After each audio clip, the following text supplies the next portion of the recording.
జానకి, ఒక్కోసారి నీ మాటలు వింటుంటే ఎంతో తెలివైన వ్యక్తి, అంతకు మించి జీవితాన్ని చూసిన మనిషి మాట్లాడుతున్నట్టుగా ఉంటుంది. ఒక్కోసారి నీ గురించి కుముద చెప్తుంటే నా కూతురి విషయంలోనే ఎందుకిలా ప్రవర్తిస్తుందని కోపం కూడా వస్తుంది.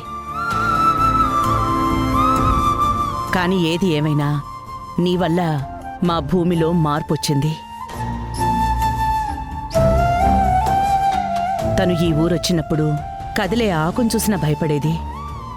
ఇంట్లో 2 మెట్లు ఒంటరిగా ఎక్కమన్నా భయంతో వణికిపోయేది.